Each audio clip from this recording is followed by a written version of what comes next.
ఆకాశవాణి ప్రాంతీయ వార్తలు చదువుతున్నది షేక్ మస్తాన్వి. ముఖ్యాంశాలు: భూ వివాదాలు, రికార్డుల్లో తప్పుల్లేకుండా పట్టాదారు పాస్ పుస్తకాలను పంపిణీ చేస్తున్నామని ఆంధ్రప్రదేశ్ ముఖ్యమంత్రి నారా చంద్రబాబు నాయుడు తెలిపారు. మూసీ నది ప్రక్షాళన పనులు వచ్చే మార్చి నాటికి ప్రారంభిస్తామని తెలంగాణ ముఖ్యమంత్రి ఏ రేవంత్ రెడ్డి వెల్లడించారు. తెలంగాణలోని ప్రసిద్ధ పుణ్యక్షేత్రమైన జగిత్యాల జిల్లా కొండగట్టులో ఆంధ్రప్రదేశ్ ఉప ముఖ్యమంత్రి కె పవన్ కళ్యాణ్ ఈరోజు పర్యటించనున్నారు. దేశంలో భూ సంస్కరణలకు కేంద్ర ప్రభుత్వం చర్యలు చేపట్టిందని కేంద్ర గ్రామీణాభివృద్ది శాఖ సహాయ మంత్రి పెమ్మసాని చంద్రశేఖర్ అన్నారు. రాజధాని అమరావతి విస్తరణకు రెండో విడత భూ సమీకరణలో 16,667 ఎకరాలను ప్రభుత్వం రైతుల నుంచి సమీకరించనున్నట్లు ఆంధ్రప్రదేశ్ పట్టణాభివృద్ది శాఖ మంత్రి పి నారాయణ పేర్కొన్నారు. వార్తల వివరాలు: భూ వివాదాలు, రికార్డుల్లో తప్పులు లేకుండా పట్టాదారు పాస్ పుస్తకాలను పంపిణీ చేస్తున్నామని ఆంధ్రప్రదేశ్ ముఖ్యమంత్రి నారా చంద్రబాబు నాయుడు తెలిపారు. విదేశీ పర్యటనలో ఉన్న ఆయన రాష్ట్ర మంత్రులతో శ్రవణ మాధ్యమ సమావేశాన్ని నిర్వహించారు. ఈ సందర్భంగా ముఖ్యమంత్రి మాట్లాడుతూ, ఎన్నికల సమయంలో ఇచ్చిన హామీ మేరకు నూతన సంవత్సరం కానుకగా రాజముద్రతో కూడిన 22 లక్షల పట్టాదారు పాస్ పుస్తకాలను రైతులకు పంపిణీ చేస్తున్నట్లు చెప్పారు. రైతులకు భూ సమస్యలు లేకుండా చేయడమే ప్రభుత్వ లక్ష్యమని అన్నారు. మూసీ నది ప్రక్షాళన పనులు వచ్చే మార్చి నాటికి ప్రారంభిస్తామని తెలంగాణ ముఖ్యమంత్రి ఏ రేవంత్ రెడ్డి వెల్లడించారు. హిమాయత్ సాగర్ నుంచి గాంధీ సరోవర్ వరకు 21 కిలోమీటర్ల మేర మొదట అభివృద్ది చేస్తామని అన్నారు. శాసనసభలో మూసీ నది పునరుద్దరణపై చర్చకు ఆయన నిన్న సమాధానమిస్తూ, ఈ ప్రాజెక్టుకు ఆసియా అభివృద్ది బ్యాంకు 4,000 కోట్ల రూపాయలు రుణమిచ్చేందుకు ముందుకు వచ్చిందని తెలిపారు. వివరణాత్మక ప్రాజెక్టు నివేదిక పూర్తయిన అనంతరం ఈ ప్రాజెక్టు వివరాలను ఎమ్మెల్యేలందరికీ తెలియజేస్తామని పేర్కొంటూ, డిపిఆర్ రెడీ అయిన తర్వాత ఎమ్మెల్యేలను పిలిచి, ఫ్లోర్ లీడర్లను పిలిచి పవర్ పాయింట్ ప్రజెంటేషన్ పెడతాను. రాత్రి 9 గంటల నుంచి ఉదయం 6 గంటల వరకు మూసీ నది పరివాహక ప్రాంతంలో నైట్ ఎకానమీని రివైవ్ చేసి అక్కడ హోటల్స్, ఆఫీసులు, అదే విధంగా ఫుడ్ కోర్ట్స్, కల్చరల్ యాక్టివిటీస్ వీటన్నిటిని కూడా ప్రపంచ స్థాయి నగరంగా మార్చడానికి నైట్ ఎకానమీని ఓపెన్ చేయబోతున్నామని చెప్పిన అధ్యక్ష. తెలంగాణలోని ప్రసిద్ధ పుణ్యక్షేత్రమైన జగిత్యాల జిల్లా కొండగట్టులో ఆంధ్రప్రదేశ్ ఉప ముఖ్యమంత్రి కె పవన్ కళ్యాణ్ ఈరోజు పర్యటించనున్నారు. కొండగట్టు ఆంజనేయస్వామి దేవస్థానంలో తిరుమల తిరుపతి దేవస్థానం మంజూరు చేసిన 35.19 కోట్ల రూపాయల నిధులతో చేపట్టనున్న వివిధ అభివృద్ది పనులకు ఆయన శంకుస్థాపన చేయనున్నారు. ఈ నిధులతో దీక్షా మండపం, 96 గదుల సత్రాన్ని నిర్మించనున్నట్లు అధికారులు వెల్లడించారు. దేశంలో భూ సంస్కరణలకు కేంద్ర ప్రభుత్వం చర్యలు చేపట్టిందని కేంద్ర గ్రామీణాభివృద్ది శాఖ సహాయ మంత్రి పెమ్మసాని చంద్రశేఖర్ తెలిపారు. ఆంధ్రప్రదేశ్లోని గుంటూరు జిల్లా కేంద్రంలో రైతులకు పట్టాదారు పాస్ పుస్తకాల పంపిణీ కార్యక్రమాన్ని నిన్న నిర్వహించారు. ఈ సందర్భంగా మంత్రి మాట్లాడుతూ, భూముల రీసర్వేను దేశవ్యాప్తంగా నిర్వహిస్తున్నట్లు చెప్పారు. ఈ కార్యక్రమం అమల్లో రాష్ట్రం మొదటి స్థానంలో ఉందని వెల్లడించారు. దీంతో కేంద్ర ప్రభుత్వం రాష్ట్రానికి ప్రోత్సాహకంగా 400 కోట్ల రూపాయలను మంజూరు చేసినట్లు పేర్కొన్నారు.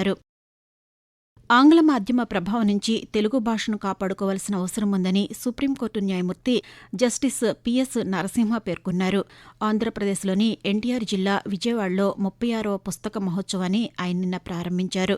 ఈ కార్యక్రమంలో శాసనసభ ఉపసభాపతి కె రఘురామకృష్ణమరాజుతో కలిసి పాల్గొన్న ఆయన పిల్లలతో పుస్తకాలు చదివించాలని సూచించారు. పుస్తకాలు ప్రాణం పోసుకున్న జీవులని పేర్కొంటూ, తెలుగు మాట్లాడటం తక్కువైపోతుంది. అది చూసి మనం ఏం చెయ్యలేము అన్న పరిస్థితిలోనే ఉన్నాం మనం. కానీ అది దాటి వెళ్ళాలి, మనం చెయ్యగలం. 1-2 జనరేషన్సే మిగిలాయి కాపాడుకోవటానికి భాష. మనం ఆ బాధ్యత మనందరికీ ఉంది. బుక్ ఫెస్టివల్స్ కండక్ట్ చేయటం చాలా ముఖ్యం.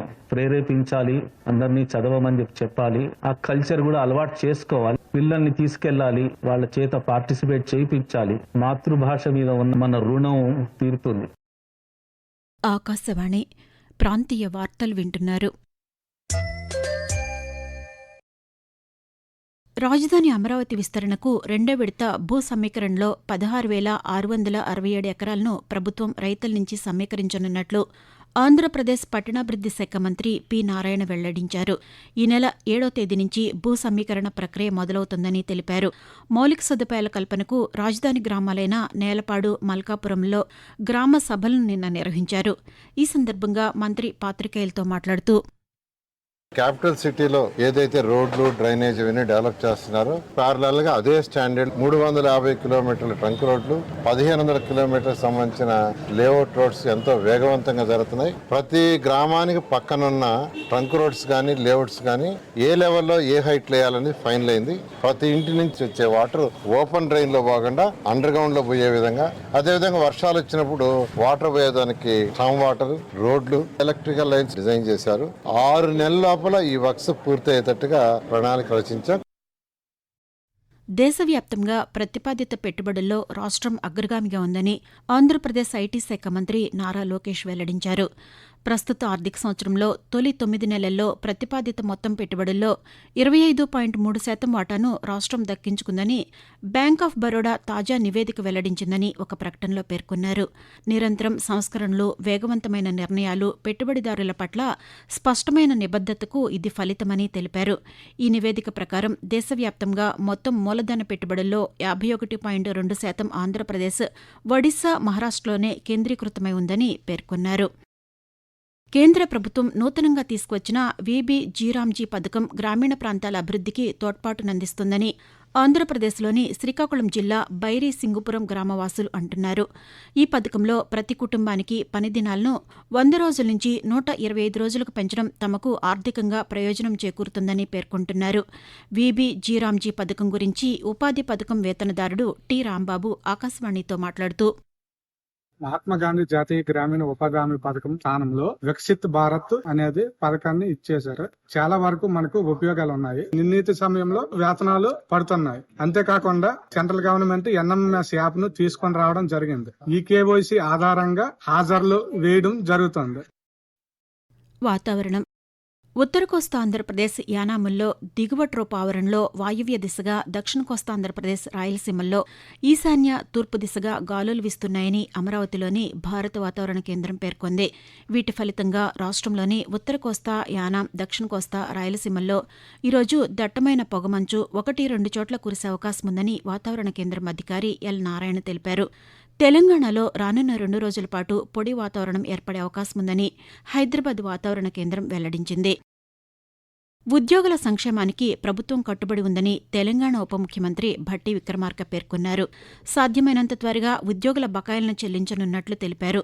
శాసనమండలిలో నిన్న సభ్యులు అడిగిన ప్రశ్నకు ఉప ముఖ్యమంత్రి సమాధానమిస్తూ, ఉద్యోగులు, పెన్షనర్ల ఆరోగ్యం, సంక్షేమాన్ని దృష్టిలో పెట్టుకుని ప్రతి నెల ఉద్యోగుల బకాయిల కోసం 700 కోట్ల రూపాయలను పైగా నిధులు విడుదల చేస్తున్నామని వివరించారు. ఉద్యోగుల సమస్యల పరిష్కారానికి జాయింట్ స్టాఫ్ కౌన్సిల్ను ఏర్పాటు చేశామని వెల్లడించారు.